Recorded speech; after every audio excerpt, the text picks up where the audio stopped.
D'abord, 50 ans déjà, et la deuxième réaction, ravi. J'étais ravi d'être invité, je me suis dit: «C'est un vrai plaisir, quoi». Voir que d'abord ça continuait et j'ai même vu que ça s'était développé, que ça s'était que vous aviez diversifié vos activités, tout ça m'a enchanté.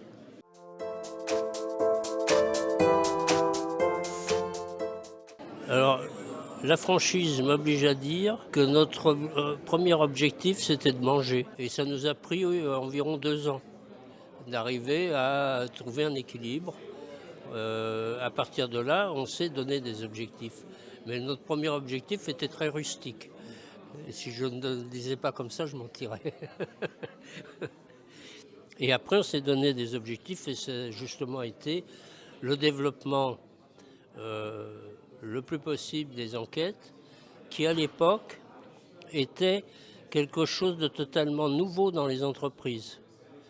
Heureusement qu'on avait Peugeot comme référence, parce que la plupart des sociétés, il fallait les convaincre que c'était possible. En gros, c'était aller faire ça chez les autres, mais pas chez nous. Donc il y avait une grande difficulté à créer la confiance.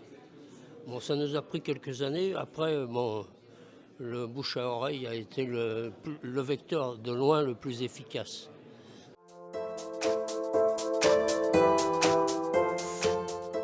C'est très simple.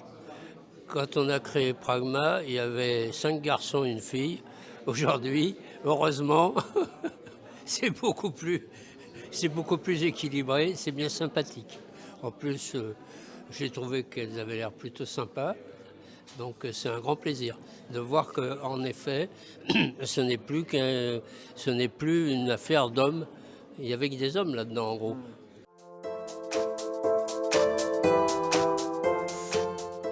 La simplicité des rapports humains et je crois une certaine authenticité. J'ai l'impression d'avoir affaire à des gens qui sont ce qu'ils sont et qui n'essayent pas de se cacher ou de se maquiller en personnages qui seraient mensongers. Je pense qu'on avait la même volonté à l'époque. Donc ça me paraît important. Vu votre activité, je trouve que c'est capital.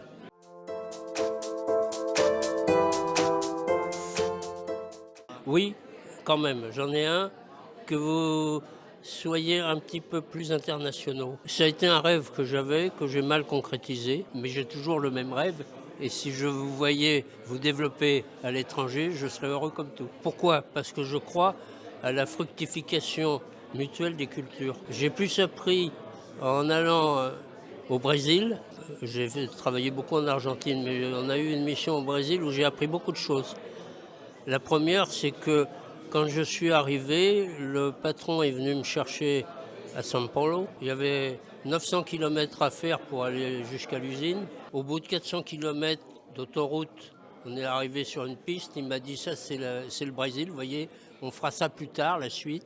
On s'est payé 300 bornes donc de chemin de terre comme impression. Et à l'arrivée, je lui ai demandé combien de temps il pouvait me consacrer. Et il me dit, 2 jours. J'ai prévu 2 jours. Ça a été une leçon pour moi parce qu'en France, j'avais l'habitude qu'on me dise écoutez 2 heures, voilà, c'était devenu 2 jours. Et dans les 2 jours, la foultitude de questions qu'il m'a posées, auxquelles je n'avais pas toujours les réponses d'ailleurs, mais m'amenait à réfléchir sur les comportements dans les usines et la manière de manager en créant un véritable esprit. Je crois d'ailleurs, j'avais observé dans le résultat de l'enquête qu'on avait fait, c'est que là, les gens remontaient les infos. C'était la première fois que je le voyais parce que, comme je l'ai dit tout à l'heure à Thierry, la fameuse question où on demandait aux gens pourquoi vous ne remontez pas les informations à la direction, la réponse rituelle était parce que ça ne les intéresse pas là-haut. Donc là, j'ai vu une usine où effectivement on savait faire que ça remonte spontanément. L'ouverture d'esprit qu'il y avait au Brésil était fantastique. Bon, je pourrais